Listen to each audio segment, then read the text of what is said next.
Welcome to The Kingstonian, a podcast that profiles people who are passionate about what they do for a living, what organization they belong to, or the community they are a part of. Here is your host, Dave Cunningham. Thank you, Steve. Hello, everyone, and welcome. Before we begin, let me tell you about a new opportunity for you to comment on an episode. In the liner notes, you'll see a new link at the top of the page inviting you to send us a text message. Use the link to make a brief comment. I'd appreciate the feedback. And now, on to our new conversation. Today we have the pleasure of diving into the inspiring journey of Heather Haynes, an artist whose passion for painting began at a very young age. Heather's artistic endeavors took flight after earning her degree from McMaster University in Hamilton, Ontario, leading her to create, sell, and establish a notable presence in the art world.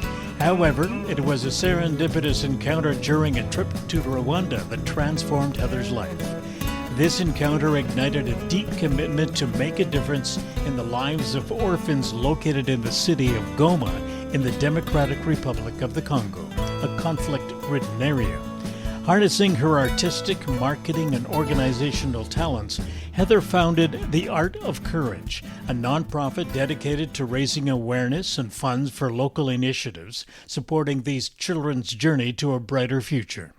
Join us as we explore Heather's remarkable journey and the profound impact of The Art of Courage in our conversation recorded in May of 2024. Heather, welcome to the podcast, and thanks for doing this. No problem. Thanks for having me.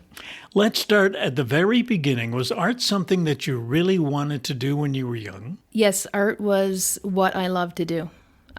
That's where my home was. I lost myself whenever I draw, and my mom was pretty crafty, so we always had materials around. That's where I was at peace. You went to McMaster University and took art as your major. And after you finished those 4 years at McMaster, you started getting into art by sewing hats and selling them. Tell us about that. What was it about hats that you like doing? Well, I like wearing hats. Mm-hmm. Hats look good on me. So the truth, and I have So it was selfish. It worked. Yeah. I was a good sales representative of my hats. The hats just gave me an opportunity to use my creativity to make some income. And I knew I needed a little bit of space between my academic art career learning and selling art out in the big real world. It's very different, academic art to real world art for me. Mm-hmm. Yeah. 1995, you started painting.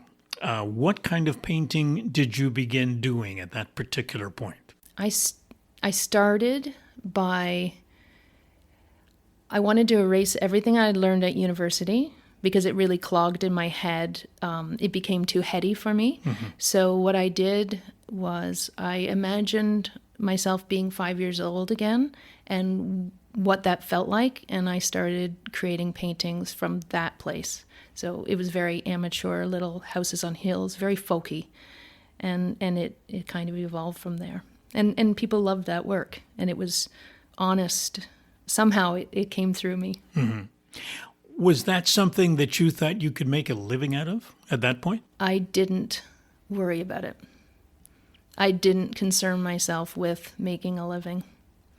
I had just gotten married, and Jeff and I decided that he was making an income that could support the two of us. So we thought, I will just give this a try as an artist and see how it goes without any big plan, just step by step. We had enough to live on. We couldn't go out for dinner or on any trips, so we just kept it simple. We had bought an old schoolhouse north of Gananoque, and we lived there, so we were very happy. And so I just began painting. 10 years later, you started showing in galleries. I have a perception as to how that all happens, and my perception is that one creates a body of work, and then someone comes up to you and says, you should be showing that in a gallery. Now, was that the way it worked for you? Is 10 years a long time to develop a body of work, or I'm not sure how that works. What's the process? Well, That's probably a really great idea and probably a process that many people would take. But for me, I didn't know how I wanted to enter the art world, so I just started painting. I'd throw my own shows, sell work, create another body of work, throw my own shows. So I did that for 10 years. I represented myself for 10 years as I built up my work to be somewhere where I felt comfortable to put it into a gallery. I also raised my 2 children. I had babies in that time, so I didn't want anything to happen that would create a imbalance in my life, my motherhood and my art world life at that time. So it seems pretty like a fantasy the way it worked out, but it did. I thought I needed about 10 years to develop my skills to be any good, and that's how it happened. I ended up finding a gallery, the first gallery I sort of went into, and ended up signing with them in Quebec City, and then I thought that was pretty great. I just send work and they send me checks. I don't have to throw my own shows or represent myself. And then I looked into a gallery in Toronto, and they ended up being an agent. He ended up buying all of my work for the next 5 years.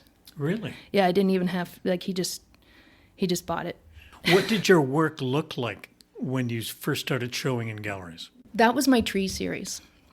So my tree series was very commercially successful, and but it was honest to me. It came through like wildfire, and I had a sense that when the first tree painting, when I painted the first one, sort of came through me, that this was it. I actually had this download that this was it. This was what was going to help me sustain my living as an artist. Do you have a sense as to what appealed to the buyers of that art? My sense was that people who weren't necessarily art connoisseurs were drawn to it, and it was outside of the box in the way that it was abstract, but it was still something they recognized, but it wasn't realistic. So I think it stretched people into enjoying art that expanded what they knew art to be. I'm a lot of people who bought their first paintings from me, and I always thought it was quite interesting that husbands and wives would come along, and it would be the husbands who were really they didn't really care for art, but they liked my work. Oh, really? Yeah, so interesting. So the husband made the decision. Well, not that they made the decision. I think the wives loved the work, and the husbands somehow, I don't know, that just it seemed like there was quite a trend where they didn't really care before, and then all of a sudden they cared. In 2012, you opened up your own gallery. Yeah. The decision to do that was made by? It was because I had gone to Africa, and the work I created after my first trip, it wasn't something I was comfortable showing through my agent, and I really didn't think he was interested in showing it either. It wasn't commercial. So the opportunity to open the gallery came up, and that's where I really could expand my passion for the work I was doing in Africa. It gave me a platform. It gave me somewhere to share the work, speak about the work, and sell the work. The expression that I read was art is life and life is art, which is applicable to moving it inside your home. My life is just centered completely around the art. The art has been reflecting my work since those little houses on hills when I was 25 years old to, it represents every stage of my life, what I've gone through, where I'm at, it's shown in my work. It's a complete reflection of me. There's a quote I read here that I found interesting, and it goes, with limited time available, I soon learned I had to just show up and put the paint on the canvas, and inspiration would come to meet me. I interpret that to mean you didn't know what you were going to paint until you got to the canvas. Absolutely. When I've spoken with other artists, and in particular musicians as an example, it's an idea that's in their head and they have to get it out of their head and they have to do it as soon as possible. So this seems to be the reverse of what you're doing, or am I wrong in that? No, I think you're right. And my son's a painter, and he paints in a completely opposite way than I do. So it's very interesting that we can have these different approaches but use the same mediums. I think I'm more of a flow state artist, is what I'm getting to understand, is that there's something that comes through me. The paintings come through me. They're not of me necessarily. So has the canvas ever let you down? Oh, yeah. Yes, it's when I'm trying to paint something that I want to sell. It never works. It's just, so it has to be honest. Otherwise, it's horrible. And that's something I've had to, really, I've had some big lessons around. And yeah, that's that flow. It's the flow through me that doesn't happen unless I'm in the right state of mind and free. Yeah. You mentioned travel. You mentioned Africa, and you've traveled in various places as a family, and I assume on your own, Australia, New Zealand, and Africa in particular. And at one point, you had scheduled a meeting with someone in Rwanda. That meeting didn't happen, and you were in a hotel, and you're out on the patio, and you're sitting at a table working, and there's a fellow next to you working, and eventually the two of you start talking, and his name was Kizungu Hubert, and he was from the Democratic Republic of the Congo. Tell us about the conversation you had with him way back when. I can't exactly remember the conversation because of the language barrier, and also Kizungu has a stutter that was quite pronounced back then. But what we shared was our hearts for the women and children of the Congo, of the world, who are suffering.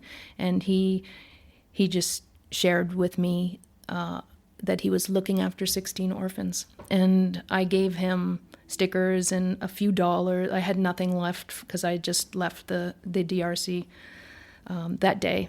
And we exchanged emails, and then he started writing to me, and he'd write me these long letters for months on end with pictures of the kids, and that's where our conversation began, and he started educating me. Now, he was from the Congo, in particular a city called Goma, correct? Yes. And he was looking after, as you mentioned, 16 children himself. And how did the evolution of this organization that you have created since start, where you got involved more directly? Well, what sparked me to act was a few months through those correspondence that the M23 rebels had invaded the city of Goma where they were. And that just became very real for me. I had been interviewing women and their stories of the rebels and how they had fled to the city. And so now I'm getting firsthand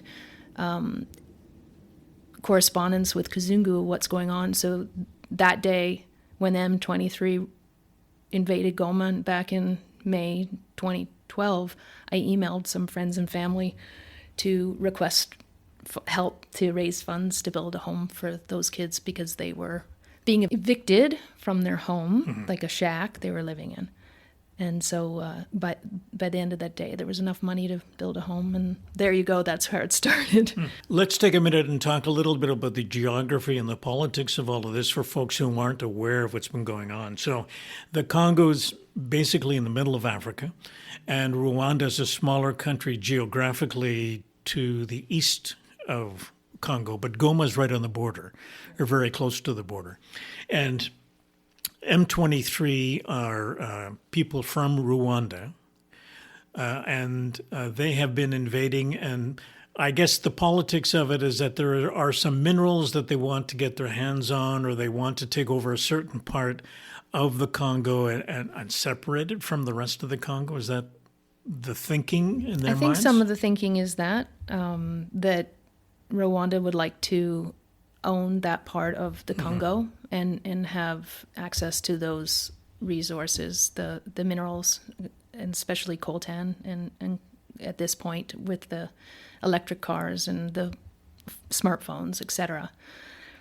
So back in 2012, same idea. But there was an agreement that the rebels stepped away. But in the last few years, it's heated up again, and then right now they're beginning in January or February, they surrounded the city again, and in the last few years have been creeping in, but they are cutting off the roads for food access, and they now have drones with bombs in their landing. It just seems so barbaric and advanced at the same time.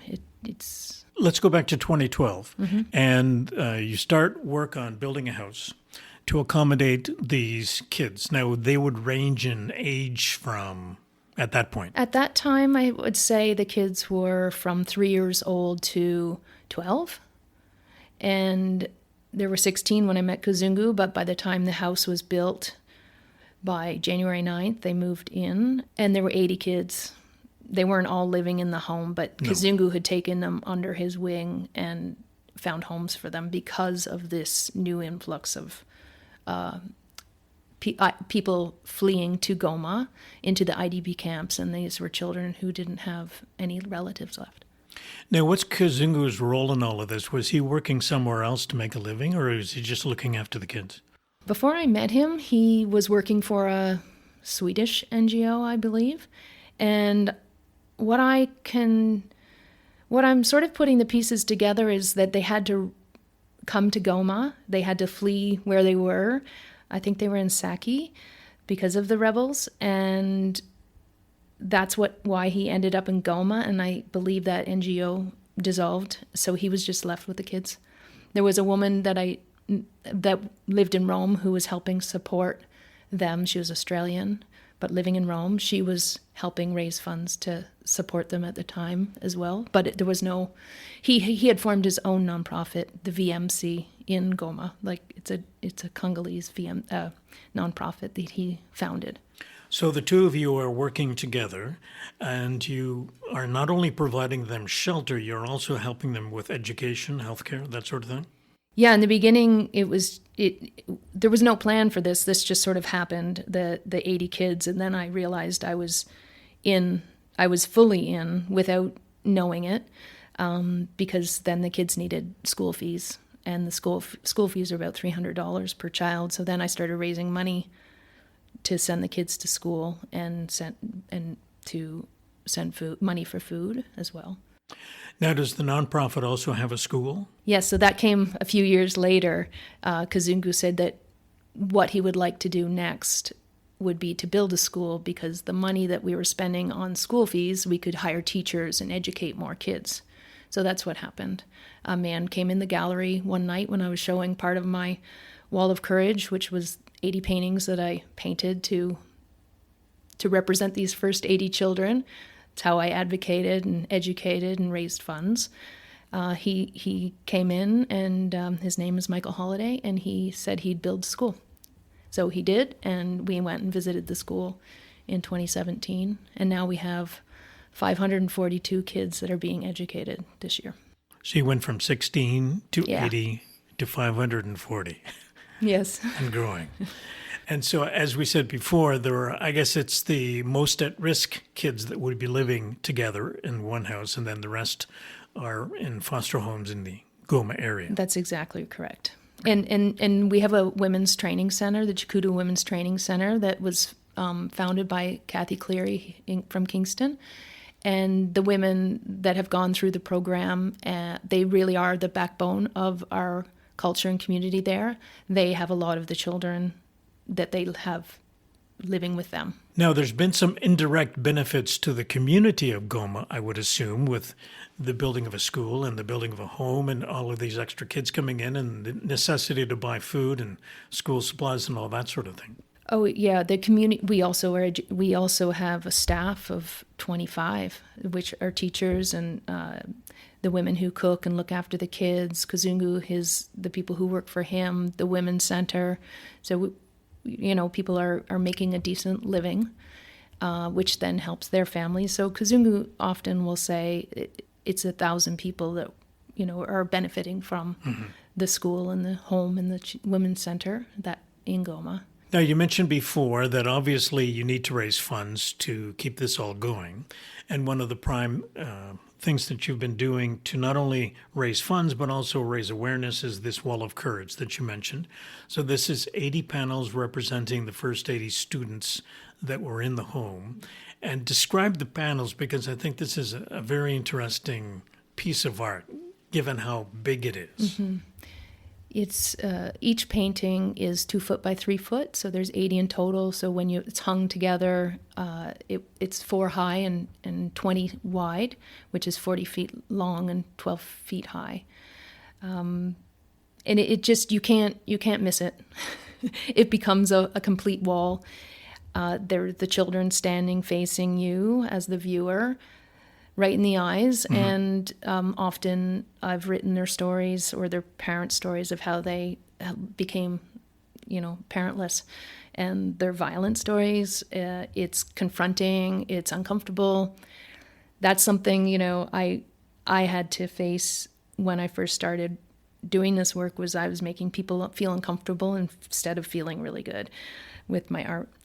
But I had no choice. Yeah. You've taken this exhibition on the road, and I'm just amazed at the logistics of taking an exhibit this big on the road. And it's gone as far as California? Yep, it went to Beverly Hills, actually, which is quite ironic for our kids to be hanging in Beverly Hills in this beautiful artist space. That they got to fly that time, which was nice. But my husband and I have driven them to Seaside, Florida, into Michigan, up to Ottawa, Kingston. That's about it. Showing in Gananoque, taking them up to Ottawa in 2 weeks. There was a documentary film involved here. Who made the documentary film? Untold Storytelling out of Kingston. It was during the pandemic, and there was no way to advocate and show the work, so this gave me an opportunity to create a painting while the team documented it.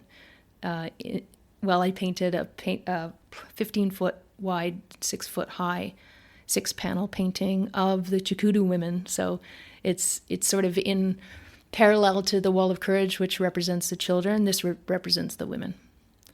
And it just tells a 20-minute documentary, a quick review of why, what, and how we're doing the work we do. How big a part of your art and your life is this focus on the kids? Well, if I could make a living doing it, it would be 100%. Yeah. But, I can't. No. But that's not true.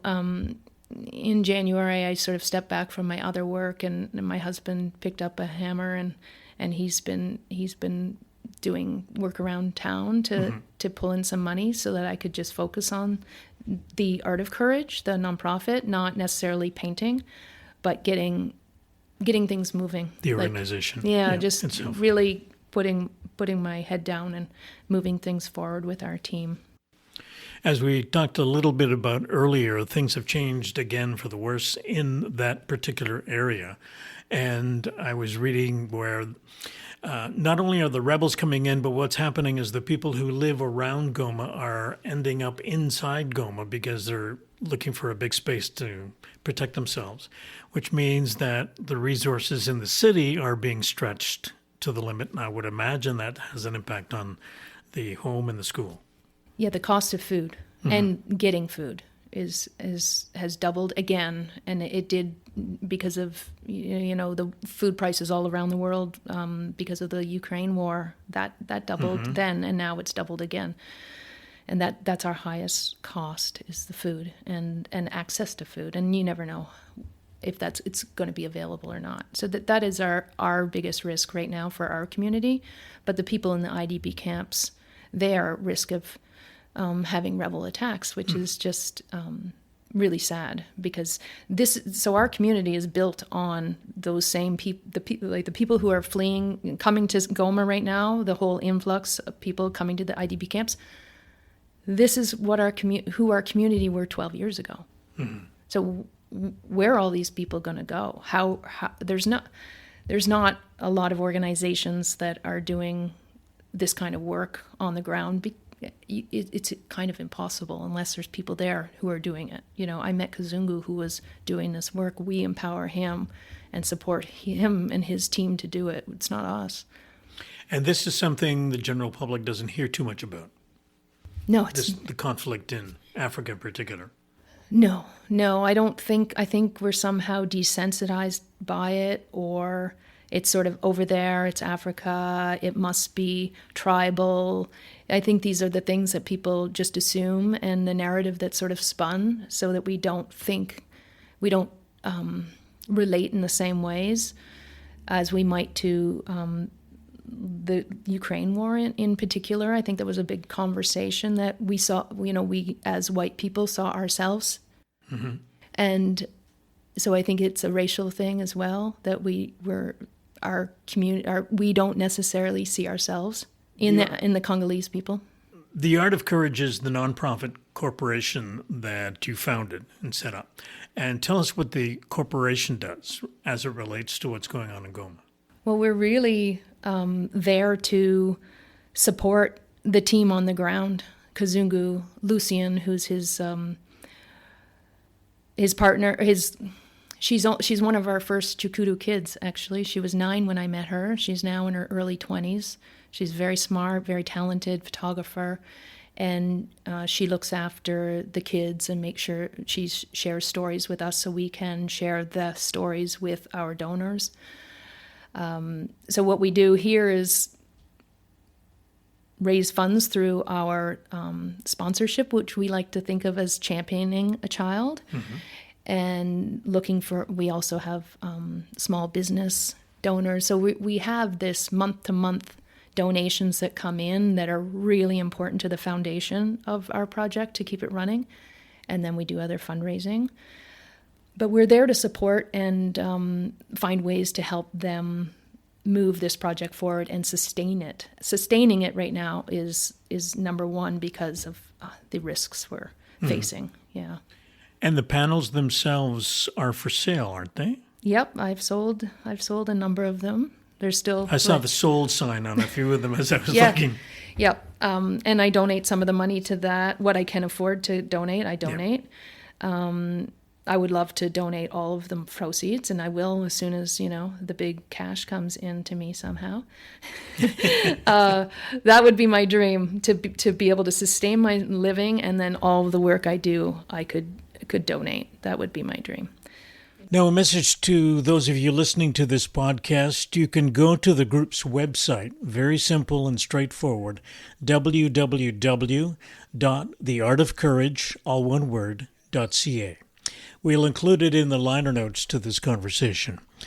I want to thank you, Heather. I appreciate you giving us the time to share your passion, and we all hope for the best for you, Kazungu, and the team in your continued efforts to support these children. Thanks very much. Thank you so much. Our guest in this episode was artist Heather Haynes. As mentioned in our conversation, the address for the nonprofit is www.theartofcourage.ca. I'll include the URL in the liner notes, and don't forget to send us a text message. Thank you for taking the time to listen, and I'll be back soon with another conversation. The theme music for the podcast is Stace's Oasis, written and performed by Kingston musician Tim Aylesworth. If you have any questions, comments, or suggestions about any of the episodes, please send a note to the kingstonianpodcast@gmail.com. For details on upcoming guests, follow us on Facebook. The Kingstonian Podcast is hosted by Dave Cunningham and produced in Kingston, Ontario, Canada.